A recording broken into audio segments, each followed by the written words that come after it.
All right, so tonight we're going to start on a new topic. Just to give you some background, this is a topic of Umyani that I sat with. When I went to Umyani in the beginning, he already did this, so it wasn't in our time. But for months now, this thing has been talking to me, things in this. So that's why I'm going this way now. It's actually sharpening me also to go and look at these things again and to see what does it say. So in this teaching is going to be like 80% Umyani, only 20% Vanner. But it's very relevant. These things must be heard. Remember, when something prophetic is said through the Spirit, it doesn't die. It's not like an old teaching. A prophetic teaching doesn't get old. It only grows. It's like I always say, the Lord showed me years ago, when I went away from Umyani, the Lord told me, I've got to keep the river flowing. So that means what Umyani said must still flow, because it needs to end in the sea. A river ends in the sea. And back then the Lord told me, you must keep what Umyani told me, that river must flow and must go stronger and reach more as it's growing, because more is going to get added to what already is. That's why religion is a dam. It will look nice for a while, but if you keep using that water, it will go stale or dirty or rotten. Spirit's a river, it moves, it's alive. You cannot stop it. All right? The dam doesn't go anywhere. That's a religion. So that's why the Lord showed me years ago, this thing must move. So this is one of the topics. There's others I know that the Lord will show me in the future maybe. But this one, I'll see how far we go in this thing. But so that you've got a background, this is something Umyani did, which I'm just going to add to it. And what the Spirit if the Holy Spirit shows me stuff to add to it. So it's going to go deep. So you need to stay awake. Tonight's not going to be that deep, but you must have a hunger to understand this stuff. All right? This is important stuff to understand. There's a lot of basic stuff in it, but I'm going to maybe explain more of the basics. But you need to understand the basics that I'm going to talk about tonight before I can actually go to the actual topic. All right? So there's going to be a lot of prophetic and practical things in it. But as we go, you will see where this leads to. You will see, as I wrote on the thing there, 12 gates in us. We have 12 gates in us. Umyani het gemaak die 12 parelpoorte. The pearly gates that religion says we're going to have one day in our houses in heaven. Yeah, what pearls are you going to have in your house? This is not what the Bible is actually talking about at all. The New Jerusalem has 12 gates. A lot of doctrines believe there's going to be an actual city coming down. I'm going to show you something different. All right? That thing always bugged me, even when I heard it and I understood it, how they explained it. It never sat well with me, even though I accepted it. The city coming down, I never could quite grasp how that's going to work. All of us going to one place in the world, going to one little place there in the desert in Israel, and it just didn't make sense, but I accepted it for what it was, like most people still do today, because I didn't know what else. But luckily now I know it's not anything to do with that. It's got nothing to do with a literal city coming down. There's nothing coming down in Israel. It's only sandstorms and bombs, unfortunately. So we're going to touch on those things and talk about those things. All right. So we're going to touch on some religious stuff that we might have heard. But yeah, you'll see as we go. I want to say this in the beginning, so that you see it the whole time when we speak about this. These 12 gates represents 12 things that you have to experience and go through in your life. Those open doors. Why you? Because the Bible says you are a city on a hill. You are the New Jerusalem. It's speaking about you, not a literal city. All right? It's It's using a picture of a city to say something about us. Remember, Romans 1:20? The natural explains the spiritual. And he uses the natural there to talk to us, a city, which has got 12 gates. And he uses that to speak to us. And unfortunately, religion goes and look at the literal cities and they try and figure out with the golden streets and what pearl is going to be above your house. Are you going to have more pearls and you're going to have a double story? That's what the people talk about in the systems. I've heard it. That's the discussions they have about these pearls. All right. So I want to show you a different meaning or angle to these things. All right. So I'm going to mention some stuff that you've heard of me say many a times before. And there's a lot of new people, so they can hear it for the first time. But yeah, bear with me as we go through some of the stuff. The book of Revelations, the last book in your Bible. Again, it is not a book about the Antichrist. Why? For the new people that hasn't been much in churches, the main thing the churches preach out of the book of Revelations is the Antichrist, the mark of the beast, Armageddon. That's the main stuff they teach out of the book of Revelations. They teach about the 4 horses of the apocalypse. What else is there? But it's all doom and gloom, war. That's what the one group, the Pentecostal group, preaches a lot out of that. They're the only ones that actually preach out of that way. The others don't do it that way. The end times. Yeah, everything to do with the end times. They preach out of the book of Revelations. They see the book of Revelations as this still going to happen stuff. All right? The book of Revelations, the first sentence in the book tells you what that book is about. All right, so the book of Revelations is not about all those things, Armageddon, Antichrist, 4 horses of the apocalypse. I've heard teachings that they say the 4 horses of the apocalypse, the black one is the war about oil, because it's a black horse. And I've heard all those things. There's plenty of those stuff out there. So the first verse in your Bible, I'm going to read out of the King James, says the following. The revelation of Jesus Christ, which God gave unto him, to shew unto his servants things which must shortly come to pass.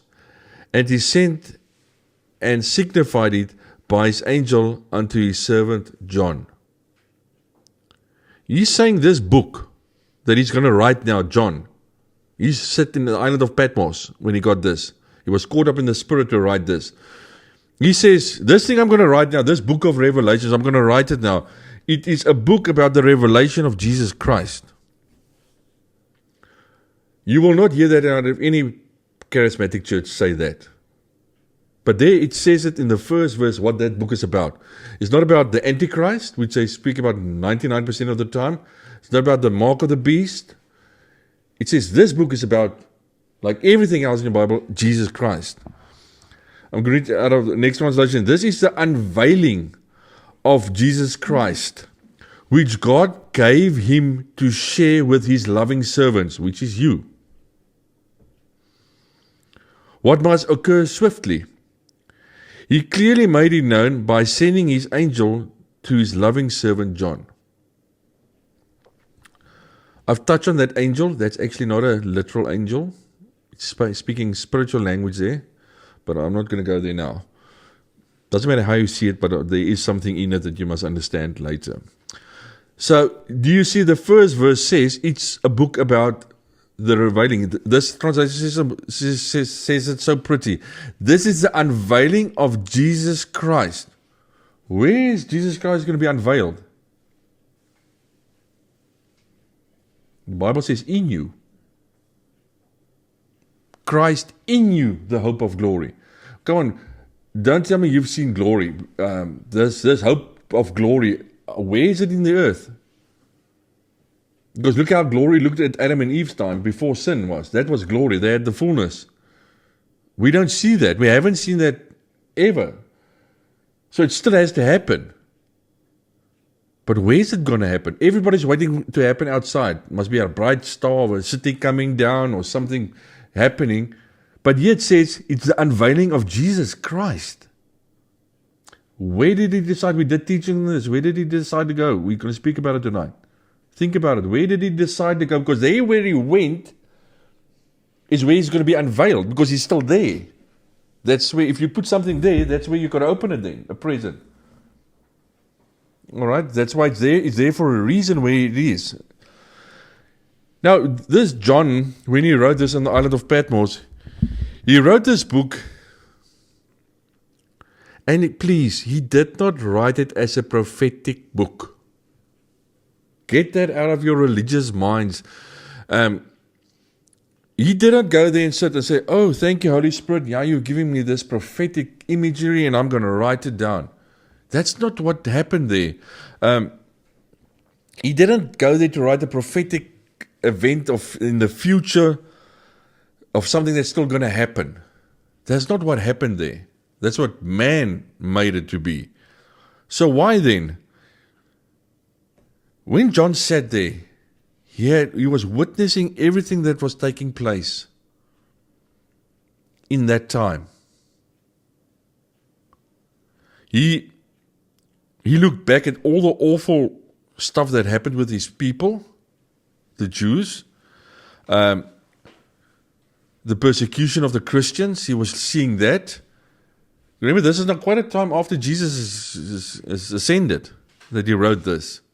So he was looking at what happened to his beloved Jerusalem, the city that he loved and grew up in. He was looking at that. So he looked at how Nero came. He witnessed that.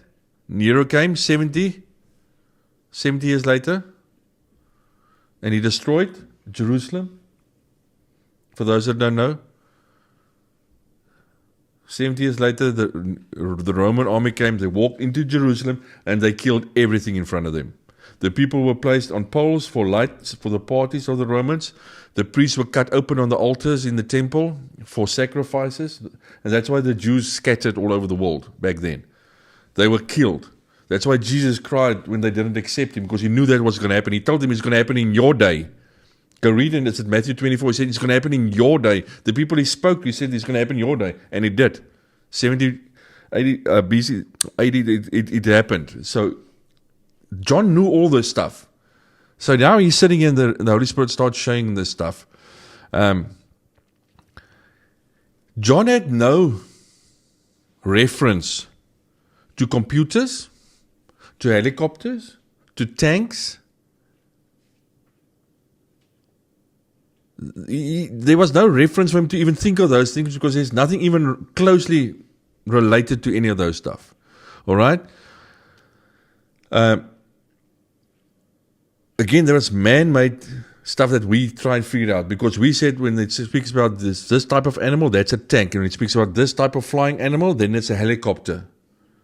You see how we took this stuff and we made it literal things? He had no reference. If God speaks to you, he's going to speak to you in whatever you understand.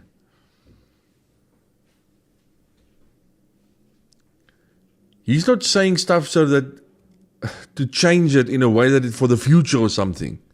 He's speaking to him so that he could understand what he's saying. So when he writes it, that the people can understand, because they knew what was going on. The people that read it after he wrote this. But again, there's only one revelation, and that's the revelation of Jesus Christ. Revelations 1 verse 1. The revelation of Jesus Christ, which God gave unto him, to shew unto his servants things that which must shortly come to pass, and he sent and signified it by his angel unto the servant John. The word signified, that it says that he signified it by his angel unto his servant John. To explain that word, I can remember Yanni uses a couple of times in some of his teachings. When you drive your car, let's say to Neisner, when you go out of town, you're going to see a sign next to the road that's going to say Neisner, let's say 60 Ks. All right?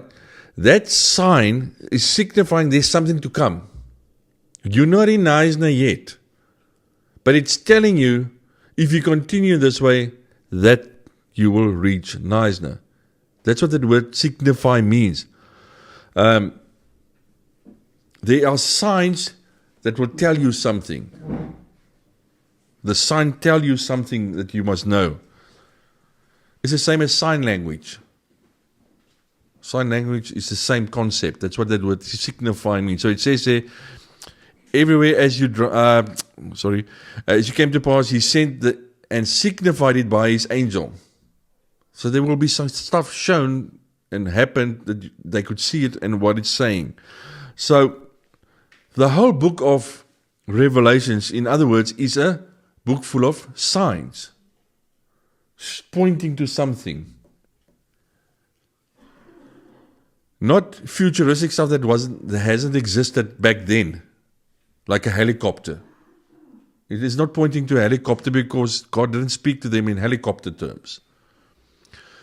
Only reason we use a computer chip and say that's a mark of the beast is because when a computer was made, the man said, like they did with everything else, oh, this is evil. So this must be it. But before a computer was made, nobody ever said there's going to be a chip in your forehead or in your hand. We made it. And technology is going to go towards having a chip maybe in your hand, but it's got nothing to do with the religious stuff we believe about it. It's just common technology. So don't be religious when somebody has to put a chip in their hand, run away, say, I can't have a chip in my hand because then I'm going to have the mark of the beast. It's got nothing to do with that. It's going to happen. It's technology. They said we're not going to have money, and everybody said, oh, no, it can never happen. We must always have cash. It will never happen. And where are we today? Cashless.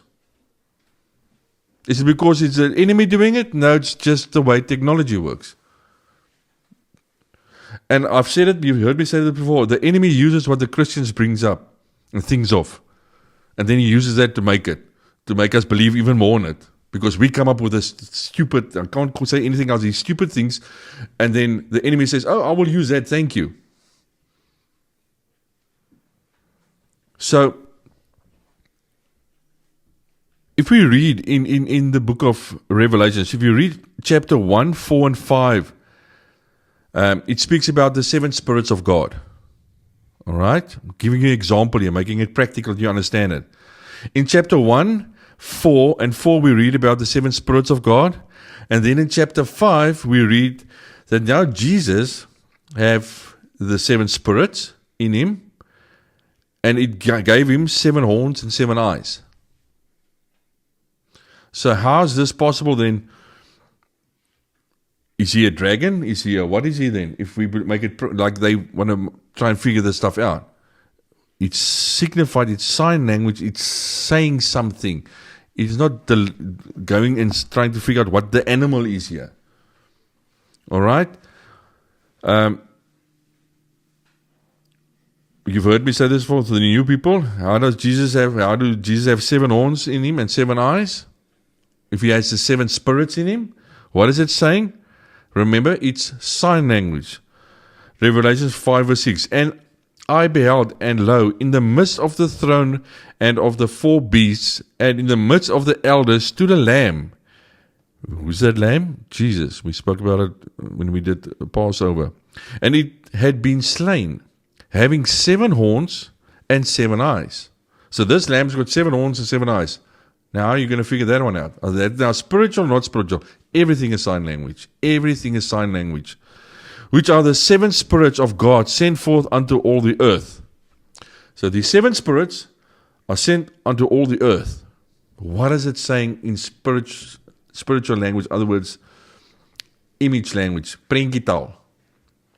7 means perfection. Horns, authority and power. You shoot the buck that's got the biggest horns. You don't shoot the buck with the small horns because it says, if you want a trophy, you don't shoot the buck with the small horn. It speaks of maturity. You shoot the main one, the ram. That's the one you will shoot, the big buck. Because the horns are saying something about the animal. Horn speaks about authority. He's the main one. And power, it's strong. Eyes. So if we say, let's go with the horns first. If I say the horn speaks of authority and power, he is saying this lamb that's got the 7 spirits in it has got the 7 perfect authority and power. Understand what I'm saying? Eyes speaks of vision, insight, spiritual insight, vision. So he's saying this lamb has got perfect vision, insight, spiritual insight. That makes sense. But now some people teach about these funny animals that's got all these things and all these things. And this lamb that's going to look like 7 horns, and it's using an image to say something spiritual to you, and it's using stuff. It says that he sends the 7 spirits over the earth, meaning, get this, understand when they speak about things like this. There is going to be a church on the earth, because he's sending it over there, this 7 spirits, this thing, this authority, power, and insight is going to be sent over the earth. So what is it saying? There's going to be a church on the earth who will have perfect authority and vision, insight. Isn't that the goal of Jesus? He's not sending it to heaven. It's coming to the earth. There's going to be a people on the earth that's going to walk in perfect authority and have that perfect vision, his authority. And they're going to be released on the earth.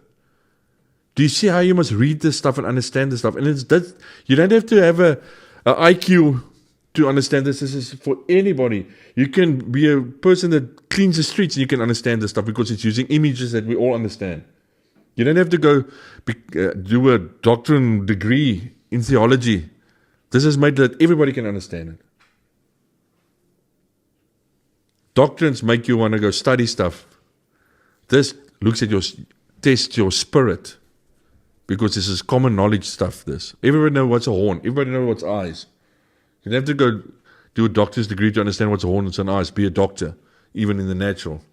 All right, so you understand what I'm saying when I say Revelations is a sign language, and I've given you an example how it works, how it's written, to understand what it's saying here. So let's read here. I hope it makes sense, because if you don't understand this, you're not going to understand the book of Revelations. You're not going to understand your Bible. That's why we have so many churches, because everyone try to figure out, this one says it's a helicopter, this one says it's a boat, this one says it's that. And they all try and figure out those things in the literal sense. They don't speak spiritual language. That's why they're struggling. There's so many doctrines out there. And the people don't know what to believe. And that's why people in the systems don't want to listen to what we say, because we are now totally wrong, because we don't believe in helicopters and stuff. And that's why they don't want to speak to us, because we don't speak that language. Trust me, you're going to get it in your life the further you walk with this. They will not speak to you. They will actually not like you if you don't like their helicopters and tanks. They see you as evil then.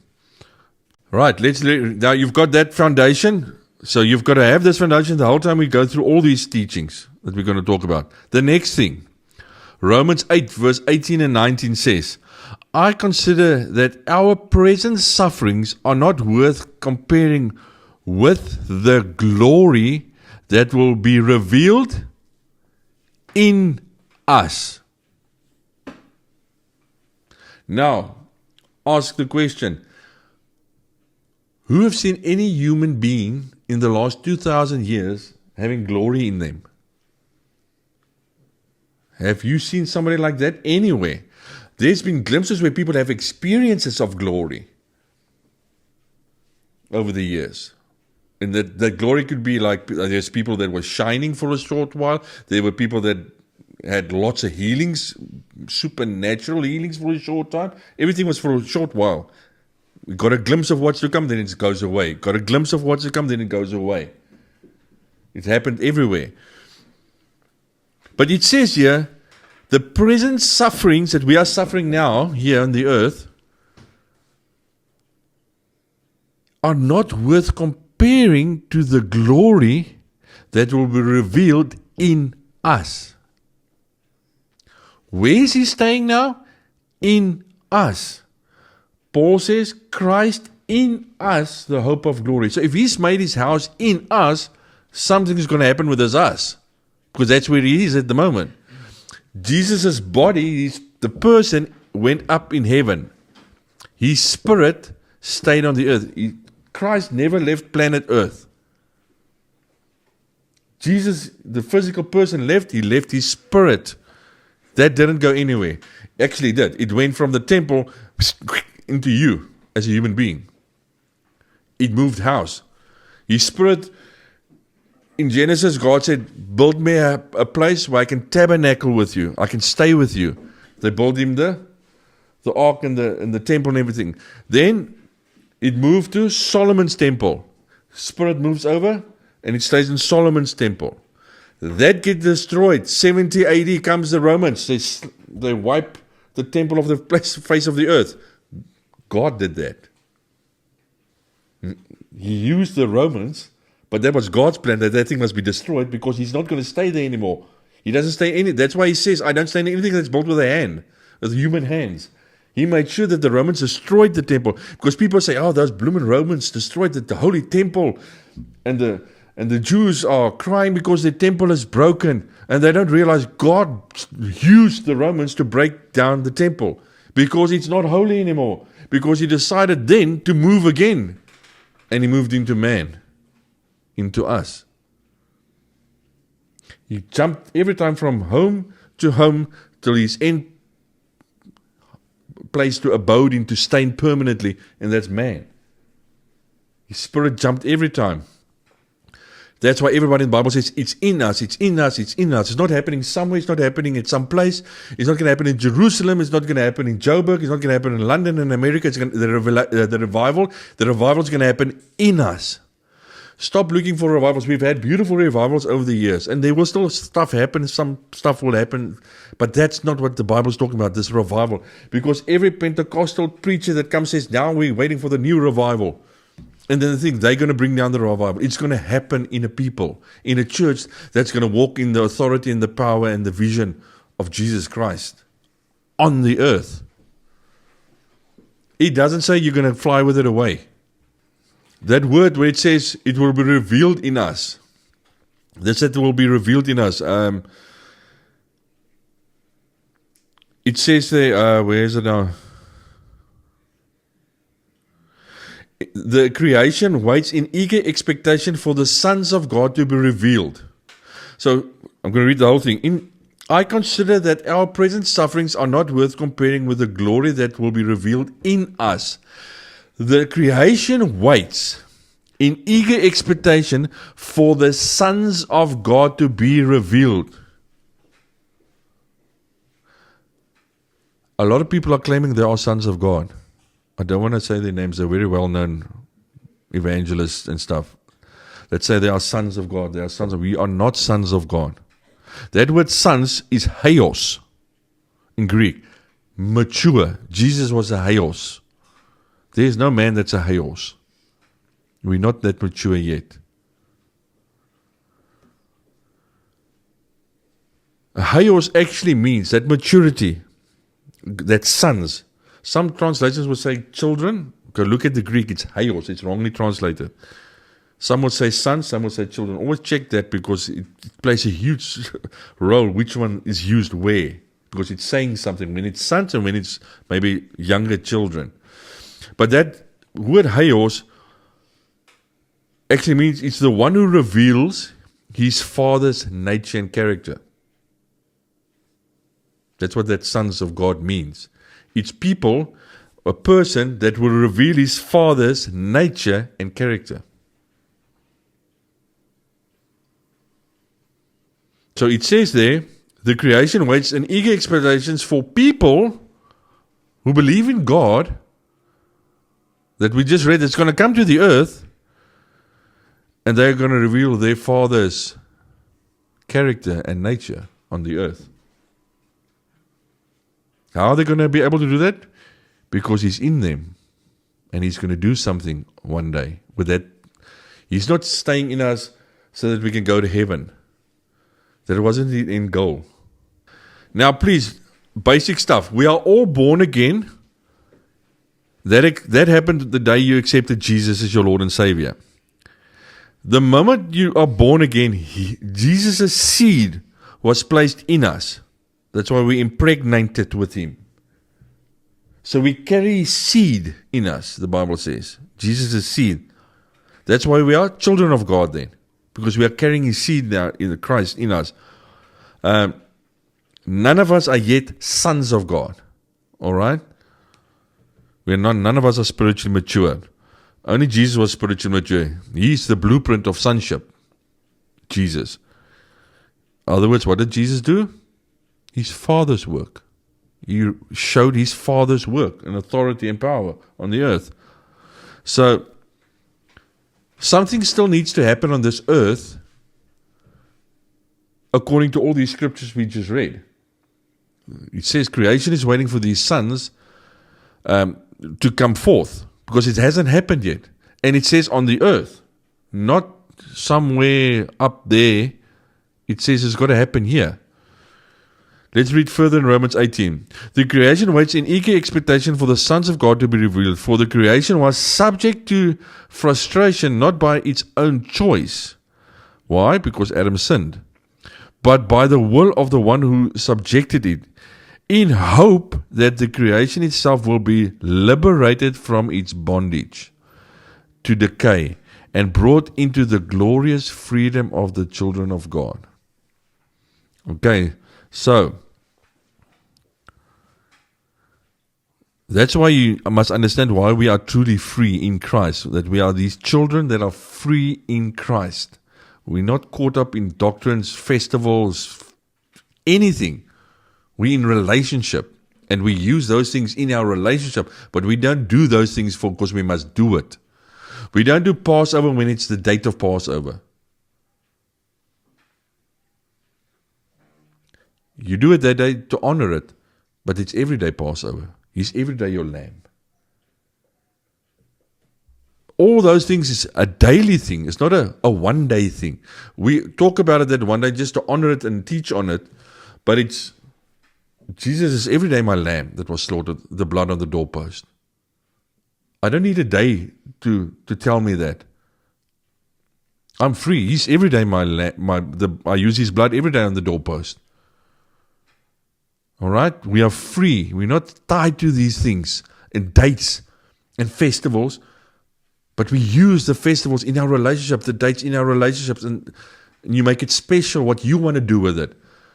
But we're not religiously, you must have it this time and this long and this date and that. That's not what it's about. That's religion. Keeps you busy. And then you only believe in that thing. It's like most Christians believe in Christmas and they only have Jesus' birth on the 25th and it's gone. Then we wait till next year, the 25th, then it's gone again for the whole year. We don't think about it anymore. That's not relationship. If you have a child, you only think about your child's birth once a year. Never ever throughout the year think of anything to do with the child in that sense. I'm sorry, we're going to talk a lot about stuff that I must explain to you, the stuff that's out there so that you can see the difference to what we're saying. We're not saying the stuff that's out there to make them look bad. I've got to say what's out there so that you can see the difference between them. You can know when people speak to you what's what. Not to fight with them, just for you to know what's what. And again, you can only free something. Remember I said we are free. You can only free something in the way you believe you are free. I'm going to repeat it again. You can only free something to the way you believe you are free. Verstaan julle dit? Jy kan nie iets vry maak as jy nie dink jy's vry van daai ding, want hoe weet jy om dit vry te maak? This thing can hinder you.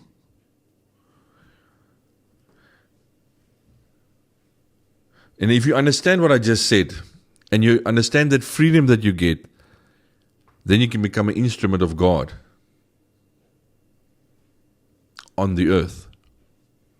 Because then you're not stuck to things anymore. Then you can do Passover when anyone want to, you don't worry. You can do a Jewish thing and you don't worry. I'm talking about now if it's a festival or whatever. You're not stuck to any of that stuff. You do it because you're in a relationship. You want to enjoy him in this sense here now. Like with your relationship with your wife. You give her flowers. You take her to dinner. So if you have a braai, then it's an Afrikaans thing. Then you mustn't braai anymore. Because then it's a religious thing. If you think you can't do the Jewish things in certain places. Watch out for this thing, the way you think. It can hinder you. I said to you, if you are still a person walking with your head down, jy nie jammer boude, ne? If people that walk like this the whole time, it actually shows you are not free.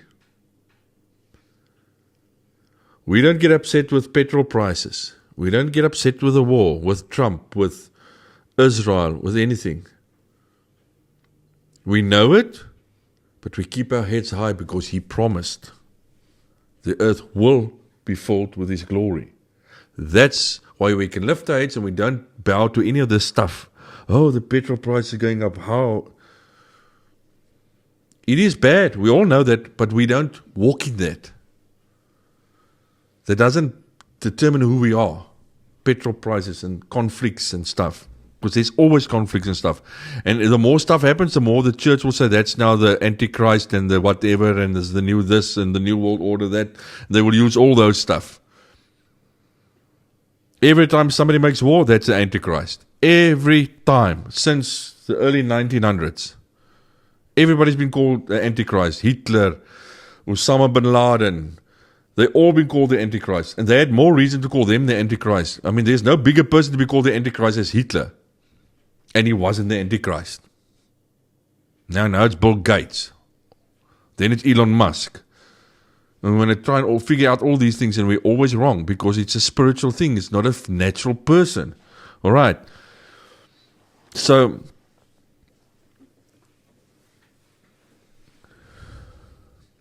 is jy dan nog wakker? En dit is diep goeders wat ons gaan praat. En hierdie is nog die basics. Maar ons moet hierdie goed verstaan. Ons gaan nie die ander goed verstaan nie. Ek moet net gou iets drink. My keel raak seer van praat. So we don't walk with our heads bowed to the ground. I said, yeah, if you do that, it shows me you see God as mad or sad. But He's actually glad. Omiani said that a lot of times. A lot of Christians believe God is still mad at us, or He's sad at all the sins we are doing. But I'm telling you, He's glad because of you, as you are now. In your struggles, in your sins, in your whatever you're struggling with. But we've got this Old Testament Roman Catholic mad God mentality that was placed in Christianity. Because we don't understand the cross and the fullness of the cross. People need to see when you speak how you live, in whom you believe. That you know this God is glad that you are free. But remember, with freedom comes responsibility. Free doesn't mean you go and sin. Freedom means you don't want to sin. All right? We as believers must come to the understanding that He loves us and He gave us His Son. That's how much He loves us. And He wants to save the whole of creation from decay and slavery, the Bible says. The Bible doesn't say He just wants to save the Christians. So understand this, please. I never thought of this until I heard it the first time, and then it clicked in me. God didn't send His Son to die for believers. For you so that you can go to heaven.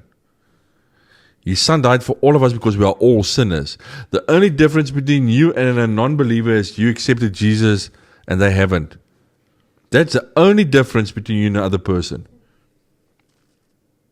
Jesus died just as much for that person that still don't believe in Him as He did for you. There's no difference. You're not more special or anything like that. Right, let's read again. Continue 18. We know that the whole of creation has been groaning in the pains of childbirth right up to the present time.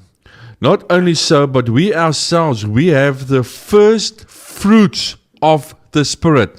Do you see you don't have the whole Holy Spirit in you? That's why not everybody gets healed when you pray. I don't care how much faith you have. We've only received the first fruit. We've explained this so many times and I still see people don't understand it. We only have the first fruits, not the whole tree with all the fruits. All right? Grown inwardly as we wait. It grows here, inwardly as we wait, eagerly for our adoption as sons. The redemption of our bodies. Okay, so he said he's staying in us. This in us people are going to save the world. They're going to have the authority and the power of him, not their authority and power. And he says we are waiting for that to happen, because what's also going to happen when that happens? The redemption of our bodies. Your spirit, when you become born again, is made whole, perfect, in the image of God, in the nature of God. Perfect. Your soul not. Your body definitely not. It's getting older. It's part of what we just read. Decay. We're getting older. And we that getting older, we are feeling it. It says, for in this, our bodies something's gonna happen with the bodies. This is in us. He says, for in this hope we are saved. So believing in that is the hope we have that will save us one day. Christ in you, the hope of glory. But hope that is seen is no hope at all. Who hopes for what he already has? But if we hope for what we do not yet have, we wait for it patiently. That's a difficult one. My patience runs out sometimes to wait for these. Especially us that's here in our 50s, our bodies are starting to feel decay. So we don't like it, because we can feel we can't do what we used to do a couple of years ago. Our body's making the transitioning into getting older. So this patiently is not so patiently that much anymore, because we are feeling decay, what the Bible speaks about here. But it says here the whole of nature is calling to be set free from decay. Everything. The trees outside doesn't want to die anymore, because they didn't die in the Garden of Eden. Back in those days, there was only glory. Nothing died. So we have the first fruit. Other Bible says foretaste. All right. We only now have a foretaste of what's come, of this fullness that's going to come. I said an example here to make it practical. If I make a delicious food dish, whatever. Let's just say I'm making lasagna. I'm making this dish. It's done. It's finished. It looks beautiful. It smells nice. And I say to Keenan, come here. And I take a spoon and take a little spoon out of my dish. And I say, taste it. And he goes, geez, I would want that. I want to eat that. And I say to him, no, that's only the first fruit, the foretaste of what's to come. This you will only get later. This is all yours, but you can't eat it now. That's what that verse actually means. He's given us a little taste, and we receive sometimes a little taste of what's to come. By a healing that happens, by something supernatural that happens, like a dream, or like a vision, or something in your daily life. That's all little glimpses, foretastes of what's to come. Remember that's what that verse actually means. So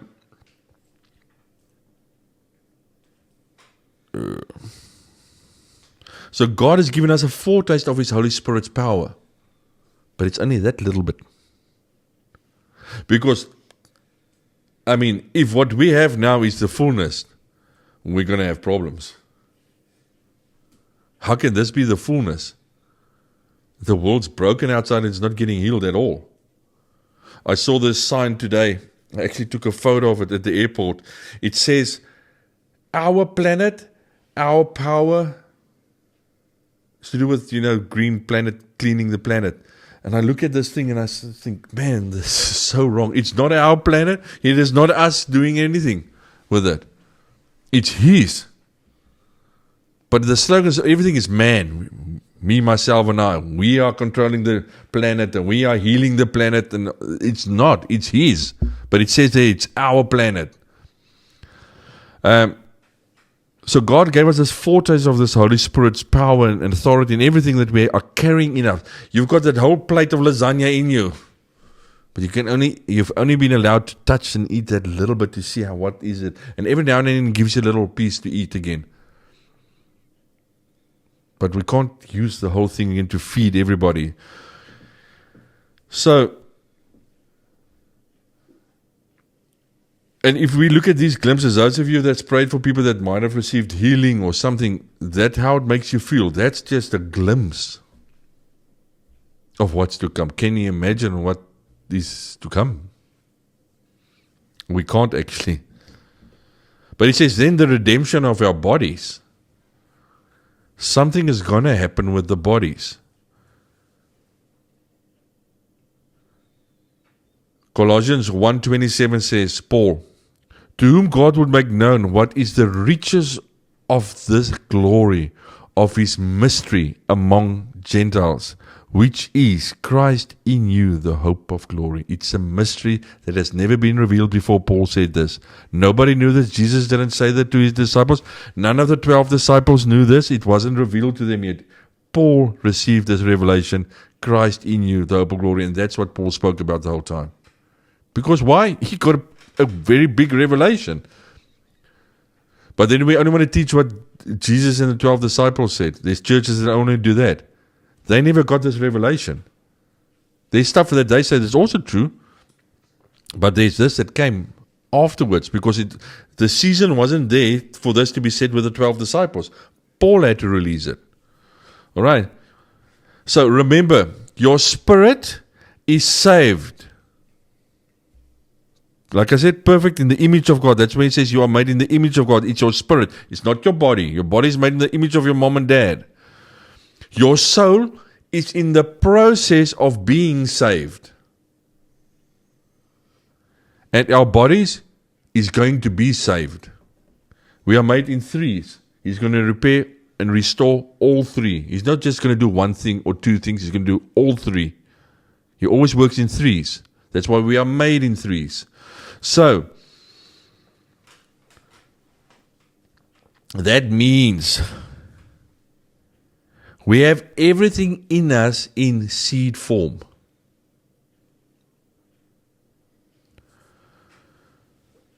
Through his Son, it was placed in us. You cannot have more. You are not going to get anything more than you already have because you have the fullness in you. You're going to be able to use more later. But you're not going to get anything anymore. So don't try and get more faith and more glory. You're not going to get, you've received everything through the Son. It's in you, it's placed in you. He decides when he opens and reveals what is placed in you and how much he, all right? Understand that. Where was I? I said, yeah, it's all in your spirit. This whole thing that he's given us, it's placed in your spirit. Remember, your spirit is perfect. It's placed in your spirit, but it needs to flow over to your soul, which is in the process of being saved, to be cleansed. Because the problems are in the soul where we have to cleanse. And that's why, again, it will make sense to you. That's why your soul, your spirit is male. Everybody's spirit is male. Christ in us is where he stays. Your soul is female. It flows from the male. The seed comes from the male to the female. Do you understand that? Like in the natural. Your soul, your spirit, sends that seed, Christ in you, to your soul, which renews your mind and cleanses your mind to get rid of your sinful stuff and your bad stuff and just to walk in freedom more and to understand the love of God more. Is that where that seed goes? All right?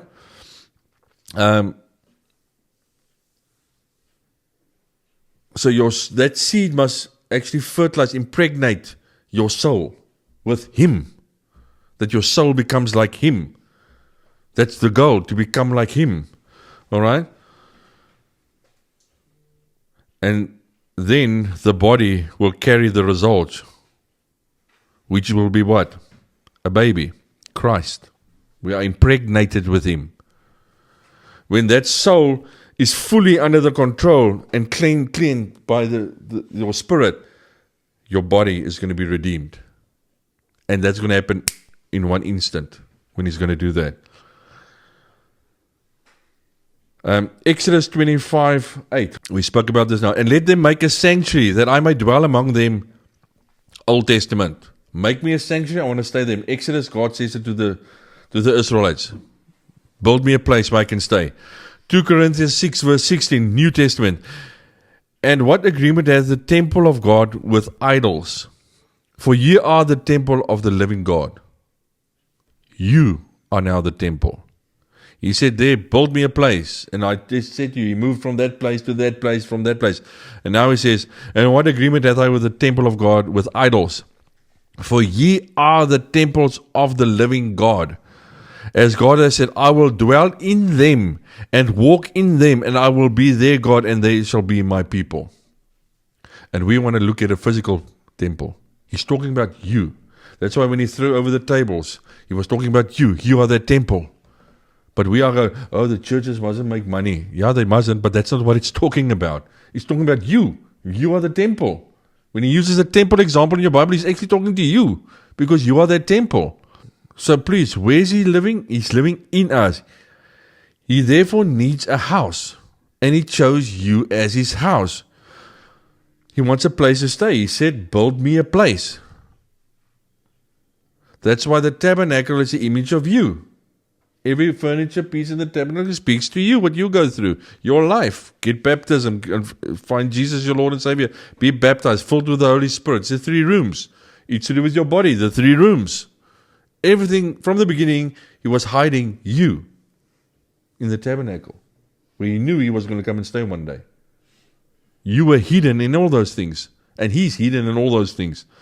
1 Corinthians 3 verse 16 says, know ye not that you are the temple of God, and that the Spirit of God dwelleth in you? If any man defile the temple of God, he shall God destroy. For the temple of God is holy, which temple you are. You are the temple. Look after your temple. 1 Corinthians 6 verse 19. What? Know you not that your body is the temple of the Holy Ghost, which is in you, which ye have of God, and ye are not your own? 2 Corinthians 6 verse 16. And what agreement hath the temple of God with idols? For ye are temple of the living God, as God hath said, I will dwell in them, and walk in them, and I will be their God, and they shall be my people. Ephesians 2:21. In whom all the building filthy framed together growth unto a holy temple in the Lord, in whom ye are all built together for an habitation of God through the Spirit. You are His habitation, not the church on the corner, the God's place, or what did they call it always? The holy place, or the temple, God's temple, the churches, they all have these names. It's you. 1 Peter 2 verse 5. You also, as lively stones, are built up a spiritual house, a holy priesthood, the offer of spiritual sacrifices, acceptable to God by Jesus Christ. Jesus Himself says in John 14 verse 23, if a man love me, he will keep my words, and my Father will love him, and we will come unto him and make our abode with him. Most believers will say, yes, I know that He lives in me, but very few will walk and ask the question, why is He living in me? Why did He choose to come and stay in man? If He stayed in all these buildings, why are the Jews still crying at the wall for their temple being destroyed? Why is He in us? Did He now decide, okay, the temple got destroyed by the Romans in 70 AD, so now I don't have a place to say, okay, next plan, I'm going to stay in people. No, it was His plan. He wasn't caught off guard by the Roman army coming into Jerusalem. Jesus knew it. That's why He was crying at Jerusalem. He was saying, oh Jerusalem, oh Jerusalem. He knew it was going to happen to them because they didn't accept Him. He didn't stain us so that whatever happens with us, we're going to use somewhere up there. Then he could have just kept us there. Not, remember, you came from there to here. So he could have just kept you there if you had to do that there. That's not the plan. From Genesis to now, this is all he wanted to do, is to come and stay in man. Why? That's what you must always ask the question, why? Not to fly away. God said to Moses, build me a place like I wanted. Not like Moses wanted it, like God wanted it. He gave him everything. He actually gave people the abilities, extra abilities to build this stuff. The knowledge and stuff. And the ability to build this stuff. How long did it take Moses to build the tabernacle? According to God's design. You will see most people will say in your Bible, it doesn't say exactly the amount, they would say more or less 9 months. We are in birth pains. Why did they call it birth pains? 9 months. It took Moses 9 months to build the tabernacle. Note, every piece of material, object, used by Moses was strictly gathered and used under God's commandment. He told them exactly what they were allowed to get and everything. Moses didn't choose anything. God chose him. Each piece of that tabernacle, everything, the rope they used, the material they used, the poles they used, I did a whole teaching on all that stuff, carried God's glory when it was being gathered. Because God chose it, told him to go get it to build his place, where he stayed in. It all had his glory. Alright? But there could only be a manifestation of God's presence until the whole structure was finished. Oh, it's going over your heads. Hear what I'm saying?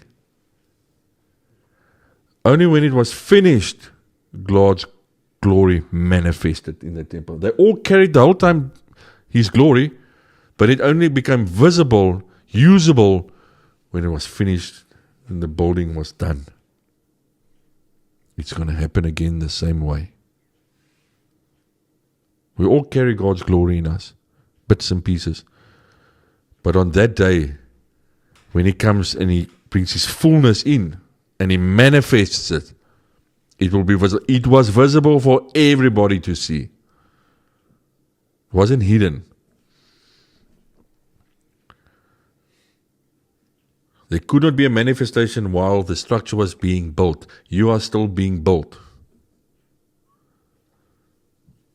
That's why sometimes you want to throw a flip sign to the guy driving in front of you, because you are still being built. You made a mistake. You got angry. All right? We are all carrying this glory, but we are waiting for the bigger glory to come, the fullness. Not, I've said it, you've heard me say this at the beginning of the day. I said, I'm tired of this first fruits. I want more. I want more. This is not working. And I mean, I can't tell God what to do, but let's be honest, who thinks it's going well with Christianity, with the world, with you, with me? We're getting older. There's wars, there's money problems, things are getting more expensive. It's all problems. We want the fullness. This first fruit thing is not working that well for us at the moment. But once this tabernacle of Moses was finished, God moved into his house. He filled his temple with his glory. And he's going to do that again. It happened in front of the whole of Israel. It became visible. They did not think God was there. They did not have used faith to think God was there. They could see him. They could experience him, the fullness of God there. Today we use faith. We think, we feel, because we have the first fruits. Only that little spoon bit of the food, all right? This is something Yanni said, I wrote it down. This is so true. We started in religious circles, let's call it in churches or whatever, doctrines, preaching faith. And we focused on faith a lot in a lot of teachings. And there's a place for faith. But we preached faith instead of Jesus Christ. We placed our hope on faith. How much do you have? How much do you believe? Instead of a person named Jesus Christ. And that's where religion went haywire and doctrines were birthed out of faith teachings instead of Jesus Christ. With Solomon's temple, the same thing happened. We nearly finished. In 1 Kings 8, I'm going to read you verse 11. So that the priests could not stand to minister. This is now when the temple was open. When they finished building the temple of Solomon, remember, God moved. He's moving from one house to the next house. So that the priest could not stand to minister because of the cloud, for the glory of the Lord had filled the house of the Lord. It happened again. His glory filled. Once it's built, he moved in and his glory was there. And I'm telling you, when this happens to the mankind, the sons of God, they will also be flat on their faces. You will not stand if that glory hits you. You will not stand. But it's going to be something beautiful and not something, how can I say, awkward or weird, or it's going to be holy. 2 Corinthians 6 verse 6, but I have chosen Jerusalem, that my name might be there, and I have chosen David to be over my people Israel. I'm going to read it again. I have chosen Jerusalem, that my name might be there, and I have chosen David to be over my people Israel.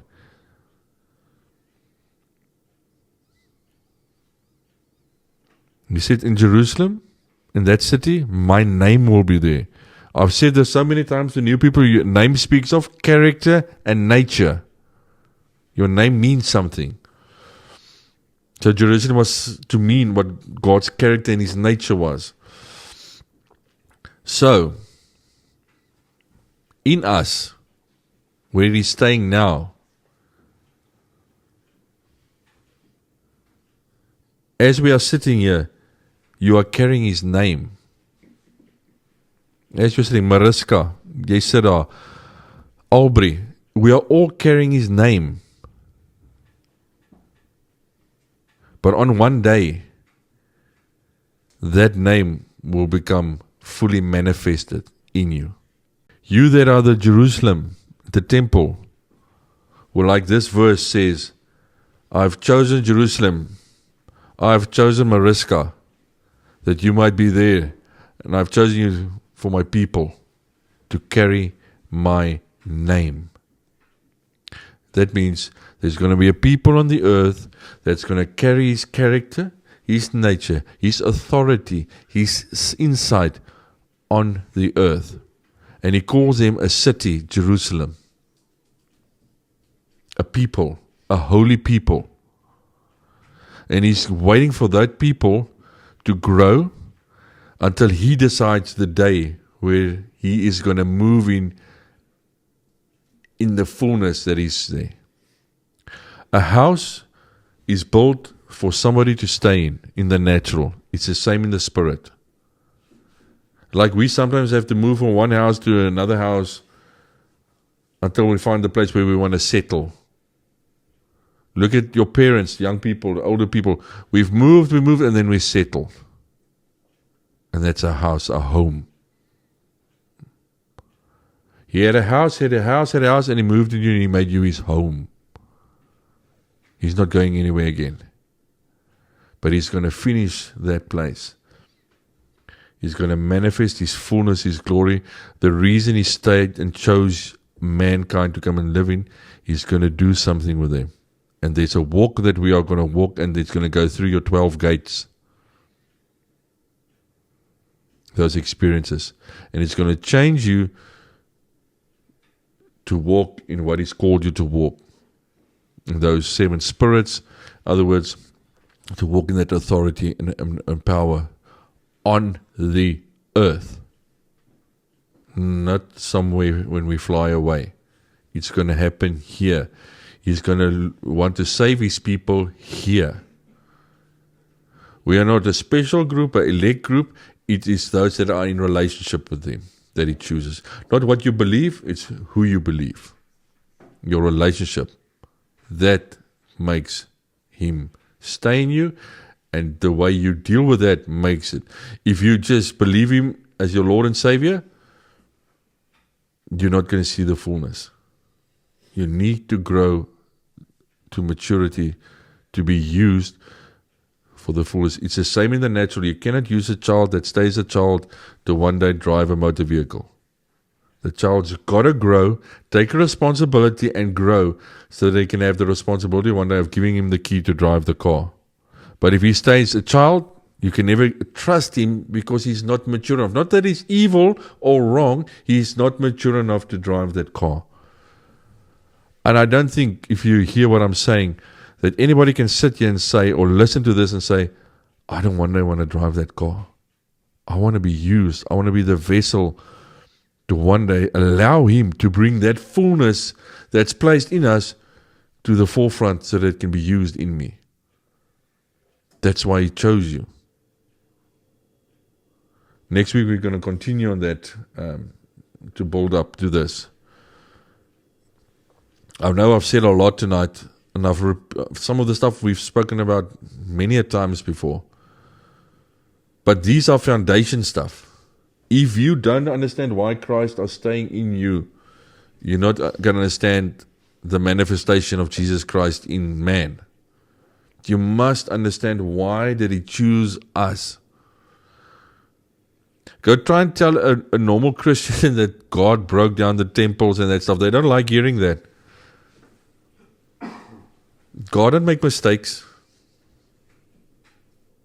There was a season for the temple that he chose to build. There was a season. I mean, he designed the tabernacle every little bit, and then he broke it. He said, don't use that anymore. The season was done. Then the Temple of Solomon, the season was done. The season is not done yet, but it's going to come to the fullness as well.